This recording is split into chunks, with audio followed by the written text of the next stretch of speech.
ఓం సాయిరామ్. సమర్థ సద్గురు సాయినాథ్ మహారాజ్ కీ జై. ముందుగా మన సాయి కుటుంబ సభ్యులందరికీ నమస్కారం అండి. అందరూ కూడా సుఖంగా, సంతోషంగా, ఆరోగ్యంగా బాగుండాలని మనస్ఫూర్తిగా కోరుకుంటూ ఈరోజు వీడియో మొదలు పెడుతున్నాను.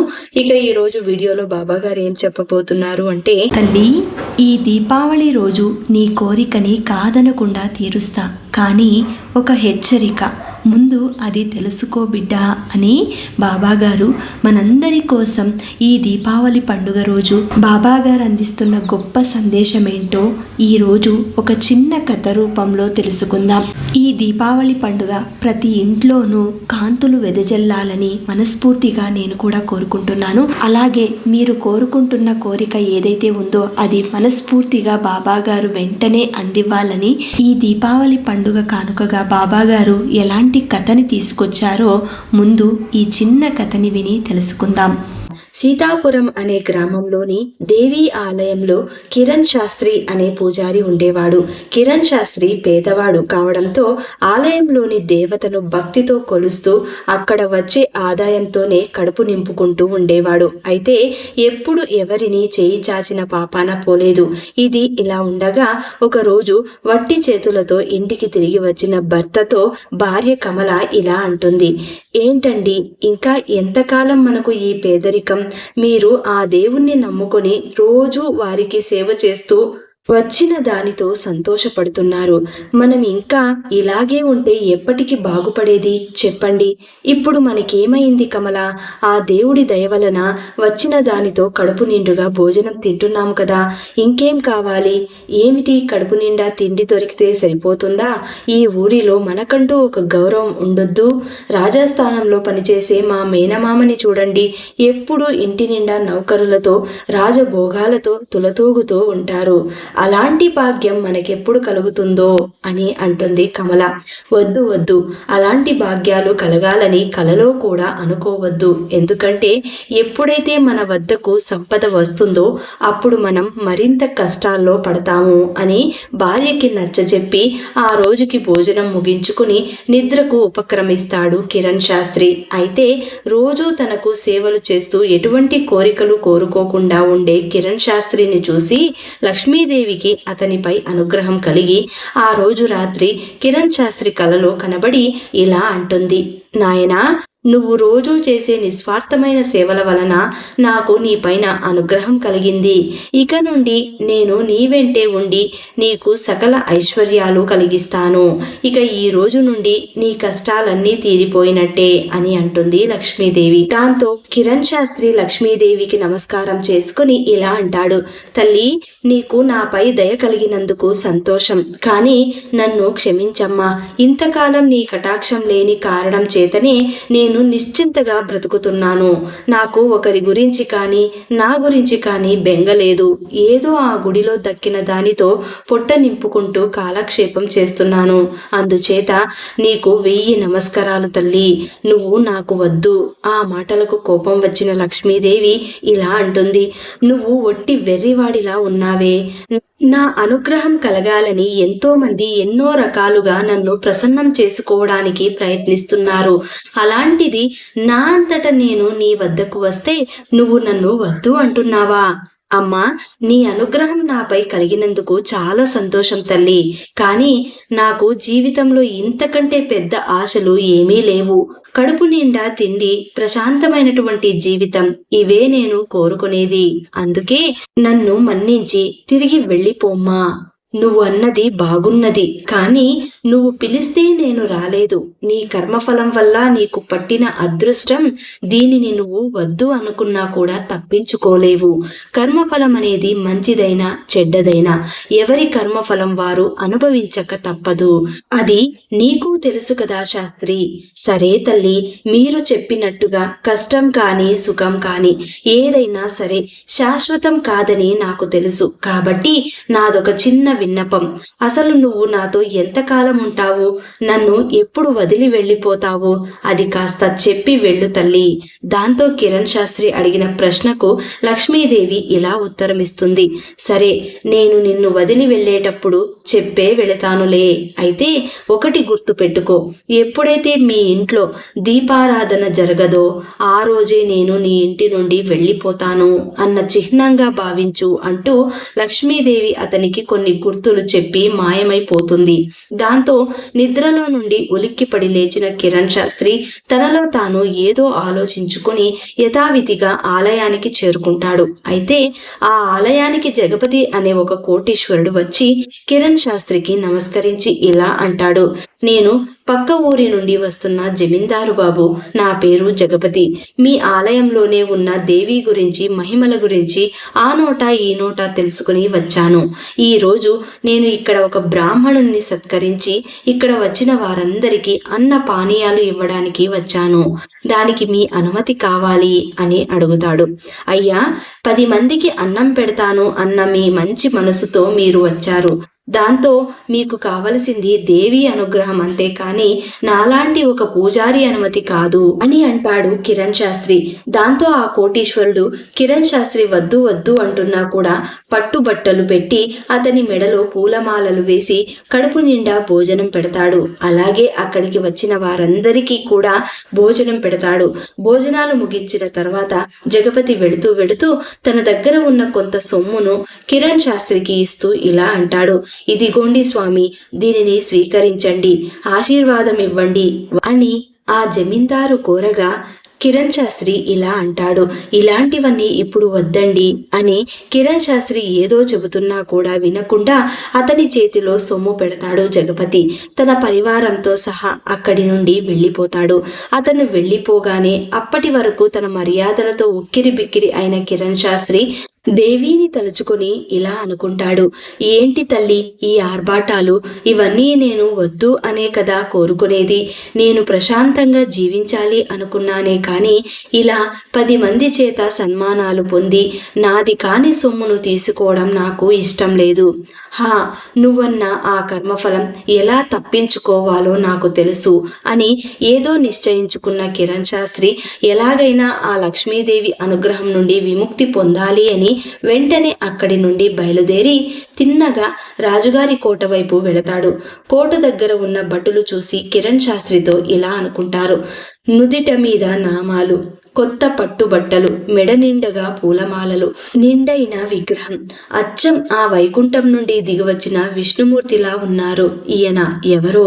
అతని రూపం చూసి మైమరిచిపోయిన రాజభటులు అతన్ని అడుక్కోకుండా లోపలికి వదిలేస్తారు. అలా ఎవరి అడ్డంకులు లేకుండా కిరణ్ శాస్త్రి తిన్నగా రాజమందిరంలోనికి వెళ్ళిపోతాడు. అక్కడ ఒక మంచం మీద రాణిగారు, ఇంకొంచెం దూరంలో అవతల మంచం మీద రాజుగారు పడుకొని ఉంటారు. అప్పుడు కిరణ్ శాస్త్రి రాణిని మంచం మీద నుండి చెయ్యి పట్టుకొని కిందికి లాగుతాడు. అది చూసి ఉలిక్కిపడి లేచిన మహారాజు ఇలా అంటాడు, ఏయ్, ఎవరు నువ్వు? ఎందుకు మహారాణి గారిని అలా లాగావు? అసలు నువ్వు లోపలికి ఎలా వచ్చావు? ఎవరక్కడ? త్వరగా రండి, ఇతన్ని బంధించండి అని అరుస్తాడు. ఇంతలో మెలకువ వచ్చిన మహారాణి కెవ్వున అరుస్తుంది. దాంతో రాజు ఆగ్రావేశంతో తన దిండు కింద ఉన్న కత్తి తీసి కిరణ్ శాస్త్రి వైపు రాబోతాడు. అయితే అంతలోనే రాణిగారి మంచం పందిరం నుంచి బారెడు పొడుగున్న తాచుపాము పక్క మీద పడుతుంది. రాజుగారి కత్తి దాన్ని నరకడానికి పనికి వస్తుంది. అప్పుడు రాజు ఇలా అంటాడు, ఎవరు మీరు? ఈ అర్ధరాత్రి మమ్మల్ని కాపాడడానికి వచ్చిన శ్రీ మహావిష్ణువులా ఉన్నారు. మీరే కనుక రాకుంటే మా మహారాణి వారు ఈ రోజు నాకు దక్కేది కాదు. అయితే రాజుగారి ఆగ్రహానికి గురి అయ్యి ఆ లక్ష్మీ కటాక్షం నుండి తప్పించుకుందామని వచ్చిన కిరణ్ శాస్త్రి ఈ ఊహించని పరిణామానికి పోయి తన మనసులో ఇలా అనుకుంటాడు, నేను ఈ రాణిగారికి గాయపరిచి చెడు చేయడం ద్వారా ఈ రాజుగారి ఆగ్రహానికి గురి అయ్యి నా కర్మఫలం తప్పిద్దామని వస్తే ఇలా జరిగిందేంటి? అంటే అదృష్టం ఉంటే మనం చెడు చేసినా మంచే జరుగుతుందన్నమాట. ఇక నా కర్మఫలం నుండి తప్పించుకోవడం సాధ్యం కాదు అని నాకు అర్థమవుతుంది. కాబట్టి ఏది ఏమైనా లక్ష్మీదేవి అనుగ్రహం స్వీకరించడమే ఉత్తమం అని నిశ్చయించుకుని రాజుగారు వైపు తిరిగి అతనికి నమస్కరించి ఇలా అంటాడు, అయ్యా, నా పేరు కిరణ్ శాస్త్రి. నేను దేవీ మందిరంలో పూజారిని. ఇక్కడ మహారాణి గారు ప్రమాదంలో ఉన్నారు అని తెలిసి ఇక్కడికి వచ్చాను. ఇక్కడికి వచ్చి చూస్తే ఇదిగో ఇలా జరిగింది అని కిరణ్ శాస్త్రి అంటాడు. అప్పుడు ఆ మహారాజుకు ఆ శాస్త్రి పైన మరింత గురి కుదిరి ఇలా అంటాడు, నిజంగా ఈ రోజు మీరు రావడం వలన నా పట్టపురాణిని పెద్ద ప్రమాదం నుండి కాపాడారు. నిజంగా మీరు ఏదో తెలియని తేజస్సు ఉంది. ఇక్కడ నుండి మీరు ఎక్కడికి వెళ్ళకండి. ఇక్కడే మా రాజాస్థానంలో ఉండి మాకు సలహాలు ఇవ్వండి. అయ్యా, నిజంగా మీరు అనుకుంటున్నట్టు నేను చేయగలిగిందేమీ లేదు. కానీ ఆ దేవి అనుగ్రహం వల్ల, నా కర్మఫలం వల్ల నాకు ఇక్కడ ఉండాలని రాసిపెట్టి ఉంటే నేను తప్పించాలి అన్నా కూడా అది కుదరదు. కాబట్టి ఆ దేవి నిశ్చయించినట్టే ఇక్కడే ఉంటాను అని అక్కడ ఉండటానికి ఒప్పుకుంటాడు కిరణ్ శాస్త్రి. దాంతో రాజధానిలో కిరణ్ శాస్త్రికి ఒక మేడ ఇచ్చి అందులో ఉండమని రాజు చెబుతాడు. లక్ష్మీదేవిని ఓడించటానికి తనకు శక్తి చాలదని గ్రహించిన కిరణ్ శాస్త్రి భార్యతో సహా అక్కడే కొంతకాలం ఉంటాడు. ఒకరోజు భార్య కమల ఇలా అంటుంది, ఏవండి, మనకిప్పుడు సిరి సంపదలు, గౌరవ మర్యాదలు అన్నీ ఉన్నాయి కదా, కానీ ఇంకా ఒక లోటు అలాగే ఉండిపోయిందండి అని అంటుంది కమల. అప్పుడు శాస్త్రి ఇలా అంటాడు, మనకు ఇంకా లోటు ఉందా? ఆ దేవి కృప వలన మనం బానే ఉన్నాం కదా, ఇంకా మనకు లోటేంటి? అదేనండి, మనకింకా పిల్లలు కలగలేదు కదా. ఇక నాకు మిగిలిన కోరిక ఆ ఒక్కటే. మనకు ఆ ఒక్క సంతానం కలిగితే ఇక నా కోరికలన్నీ తీరిపోయినట్టేనండి. ఓసి పిచ్చిదానా, ఇవన్నీ నేను కోరుకుంటే వచ్చినవి కాదు. ఇవన్నీ నా కర్మఫలం వలన, ఆ దేవి కృప వలన వచ్చినవి. ఇక మన జీవితంలో ఏది ఎలా రాసిపెట్టి ఉంటే అలా జరుగుతుంది. నువ్వు కోరుకున్నంత మాత్రాన జరగదు. అంతా దేవి పైన భారం వెయ్యి అంతే అని అంటాడు కిరణ్ శాస్త్రి. అయితే ఆ తర్వాత కిరణ్ శాస్త్రికి 2 పిల్లలు కలుగుతారు. దాంతో లక్ష్మీదేవి కోసం కిరణ్ శాస్త్రి తన ఇంట్లో ఒక పెద్ద ఇనుప పెట్టెని తయారు చేస్తాడు. తనకు వచ్చిన సంపదనంతా అందులో దాచిపెట్టేవాడు. లక్ష్మీదేవి అందులో మూలుగుతూ ఉండేది. అలా 12 ఏళ్లు గడుస్తాయి. ఒకరోజు సాయంకాలం కిరణ్ శాస్త్రి భార్య కమల మేడ మీద నుండి మెట్ల దిగుతూ వస్తూ ఇల్లు చీకటిగా ఉండడం గమనించి ఇలా అరుస్తుంది, ఇంట్లో దీపాలు లేవు, ధూపాలు లేవు, అందరూ ఎక్కడ చచ్చారా, త్వరగా వచ్చి దీపాలు పెట్టండి అని గట్టిగా కేక పెడుతుంది. అయితే కిరణ్ శాస్త్రికి లక్ష్మీదేవి తాను వెళ్ళిపోయేటప్పుడు చెప్పిన గుర్తులు గుర్తుకొస్తాయి. దాంతో కిరణ్ శాస్త్రి తన మనసులో లక్ష్మీదేవికి దండం పెట్టుకుని ఇలా అనుకుంటాడు, ఇక వెళ్ళొస్తావా తల్లి, నాకు తెలుసమ్మా, నాకు వచ్చిన సిరి సంపదలు, గౌరవ మర్యాదలు ఎప్పటికీ శాశ్వతం కాదని. అయినా నేను వద్దు అన్నా వచ్చావు, ఇప్పుడు ఉండమన్నా ఉండవు. ఇది నా కర్మఫలం. ఇక వెళ్ళిరా తల్లి అని అనుకుని తన భార్య కమలని పిలిచి ఇలా అంటాడు, చూడు కమల, ఇక ఈ రోజు ఎందుకు ఏమిటి అని అడగకుండా నేను చెప్పింది చెప్పినట్టుగా చెయ్యి. అయ్యో, ఏమిటండి అలా మాట్లాడుతున్నారు, అసలు ఇప్పుడు ఏం జరిగిందని అని అంటుంది కమల.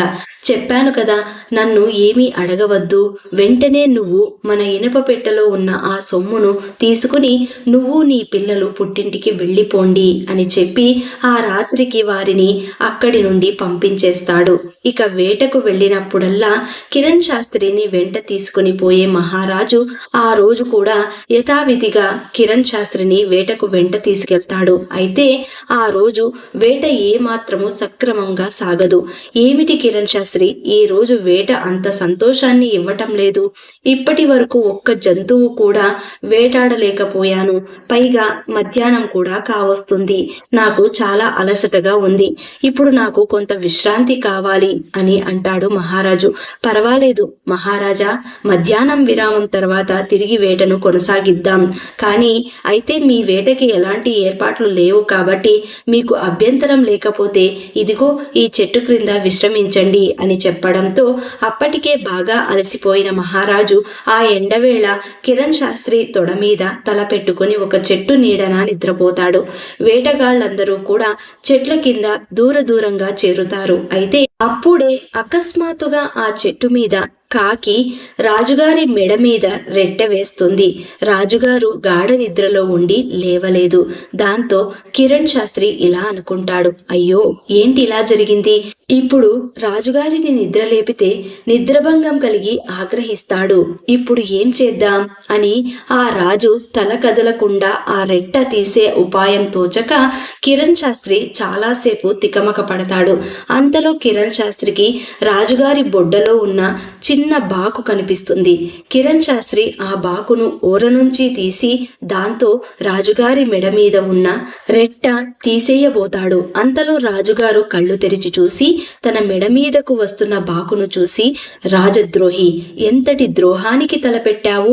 నా ప్రాణాలనే తీయడానికి సాహసిస్తావా అని కేకలు పెడుతూ లేచి కూర్చుంటాడు. దాంతో రాజభటులు అక్కడికి పరిగెత్తుకుంటూ వస్తారు. పొరబడిన రాజుకి కిరణ్ శాస్త్రి ఏదో చెప్పడానికి ప్రయత్నం చేస్తూ ఉండగా కిరణ్ శాస్త్రి మాటలు పట్టించుకోకుండా రాజు తిరిగి ఇలా అంటాడు, నా పంచన చేరి నా ప్రాణాలను తీయడానికి ప్రయత్నం చేసిన ఈ ద్రోహిని వెంటనే బంధించండి అని రాజు తన భటులను ఆజ్ఞాపిస్తాడు. వారు కిరణ్ శాస్త్రి పెడరెక్కలు విరిచి కట్టి నగరానికి తీసుకెళ్తారు. మరుసటి రోజు విచారణ సందర్భంగా రాజుగారు నిండు సభలో కిరణ్ శాస్త్రి మీద నేరారోపణ చేసి కిరణ్ శాస్త్రిని ఇలా అడుగుతాడు, ఏం కిరణ్ శాస్త్రి, ఇప్పటికైనా నువ్వు చెప్పుకునేదేమైనా ఉందా? లక్ష్మీదేవి అనుగ్రహం పోవడంతో ఇప్పుడు తను ఏం చెప్పుకున్నా లాభం లేదు అని భావించిన కిరణ్ శాస్త్రి ఇలా అంటాడు, నేనేం చెప్పేది లేదు మహారాజా, మీకు తోచిన శిక్షని విధించండి. అయితే నీకు ఉరిశిక్ష విధిస్తున్నాను. నీ ఆఖరి కోరిక ఏమైనా ఉంటే చెప్పు అని అడుగుతాడు మహారాజు. అయ్యా, నా ఇనుప పెట్టెలో ఒక చిన్న మూట ఉంది. అందులో నా ఆస్తి ఉంది. దానిని ఒక్కసారి కళ్ళారా చూడనిచ్చి ఆ తర్వాత మరణదండన విధించండి అంటాడు కిరణ్ శాస్త్రి.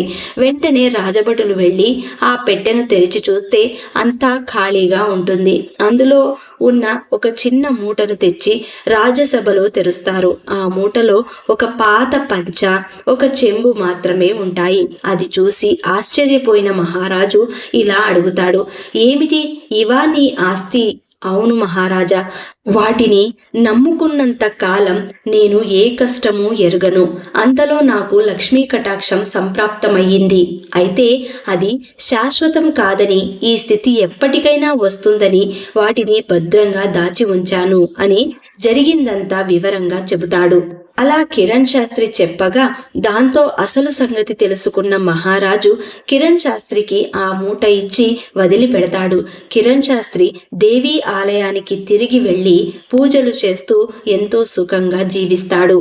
ఈ కథ విన్న తర్వాత బాబాగారి ఆంతర్యం మనందరికీ అర్థమైందనుకుంటాను. అసలు మన జీవితంలో కర్మఫలం అనేది ఏ విధంగా పనిచేస్తుందో, సంతోషమైన దుఃఖమైన ఏదైనా సరే కర్మఫలంతోనే ప్రారంభమవుతుంది, కర్మఫలంతోనే అంతమవుతుంది. కాబట్టి దేనిపైన ఎక్కువ మమకారాలు ఆశలు పెట్టుకోకుండా వచ్చిన కష్టాన్ని కాని సుఖాన్ని కాని దైవ అనుగ్రహమని స్వీకరించండి. అది ఉన్నంత కాలం పరిపూర్ణంగా అనుభవించండి అని బాబాగారు ఈ సందేశాన్ని మనకు అందించారండి. ఈ సందేశం నచ్చిన వాళ్ళందరూ కూడా శ్రద్ధా సబూరి అని కమెంట్ చేయండి. అలాగే ఈ వీడియోని అందరికీ అందేలాగా షేర్ చేయండి, లైక్ చేయండి. మళ్ళీ ఇంకొక మంచి వీడియోతో మీ ముందుంటాను. అంతవరకు సెలవు. సర్వే జనా సుఖినో భవంతు. సర్వం శ్రీ సాయినాథార్పణమస్తు.